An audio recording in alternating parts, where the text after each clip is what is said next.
the United States has, the Chinese, I say, has been criticizing human rights in this country and also the human rights situation in other countries, while the US, the Chinese say, tries to avoid speaking about its own. We heard about some of the allegations that the Chinese level back. What's your take on the US positioning itself, of course, as a leader of democracy, undoubtedly the most powerful country today, but also as a moral voice?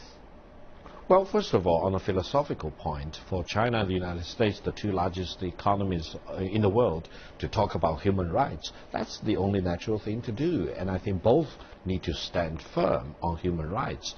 However, if you compare the U.S. report of human rights, especially those sections about China, versus the Chinese report about human rights situation in the United States, there are major differences. I think on the American side, they seem to have a lecturing attitude, a moralizing attitude. They try to impose their version of the truth onto the rest of the world, as if they are in the monopoly situation, as if they have a perfect record on human rights, as if they are completely irreproachable as far as human rights are concerned. Whereas in China, China only publishes one report about human rights situation in the United States. It does not talk about human rights situation in any other country. And China is probably the only country in the world which publishes annually a human rights report about the United States. Why? Because China feels very much against this high-handedness that the Americans have against, in intervening and interfering in the human rights situation in China. And they want to bring the other side of the story, a more objective accounting of the human rights situation, including the abuses and the problems in the United States. I think the overall underlying philosophical point is to tell the Americans, you actually do not have a perfect record. We may have our problems. You may also have your own problems. So we need to do a quiet diplomacy. Dialogue is a better way rather than one-sided unilateral lecturing of your value system and try to impose that onto the rest of the world. That's where this discussion by the United States about human rights situation in China and the Chinese report about human rights situation in the United States is a fascinating way to see how these two countries are coming from and what strategies and tactics they are adopting to talk about human rights situations. They apparently come from very, very different background and strategic considerations. Well, that's what I want to ask you more about, Victor. Of course, you began your career in the foreign ministry, so correct me if I'm wrong over here, but what I understand is that in the early 20th century, at least, human rights as a phrase in China was very much used, and it was a very popular term over here, but they stopped using that term in the Western sense when they say it became politicized a couple of decades ago. So some people may be surprised to hear, but actually you do get human rights dialogues here. They are even at government-to-government levels these days.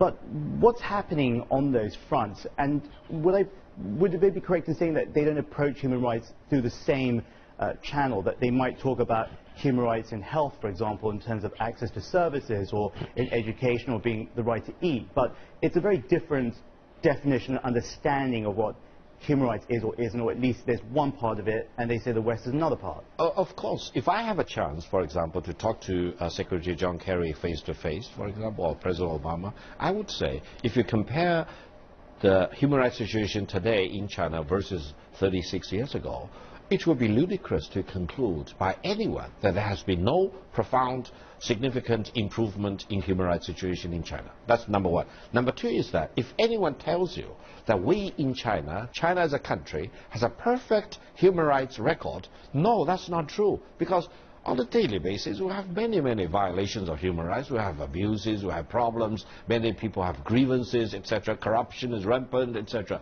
But does that mean that we are helpless about improving human rights situation in China? No.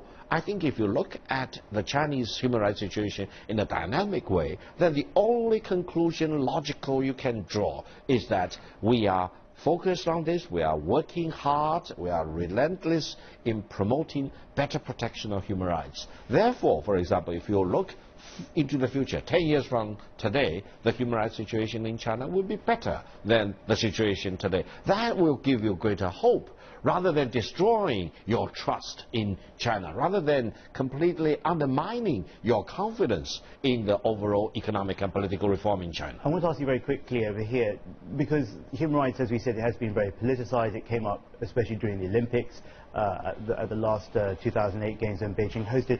Do you think, though, that this consistent pressure that the West, meaning countries like the UK and also the United States, when they talk about human rights and they come here to talk about it, do you think that at the end of the day, net-net, it has succeeded in applying a positive pressure or influence, or do you think it's backfired in a way that the Chinese are not so keen to address that issue face to face? That's a very good question. I would say, in a philosophical sense, any effort by anyone in the whole world which is conducive for better advancement of human rights situation in China is actually highly welcomed in China. However, if the discussion of the human rights is misused as a way to exert pressure on China, to overthrow the government in China, to destroy the legitimacy of the Chinese political system, or to downgrade China into a second-class nation, that will be strongly resisted.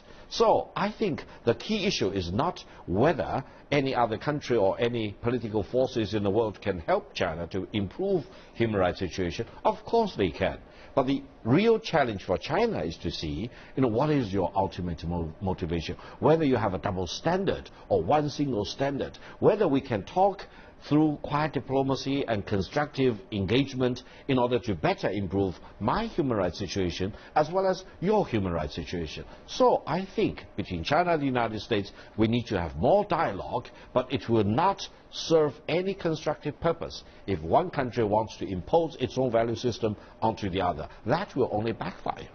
Thank you very much, Victor Gao. Thank you very much for having me.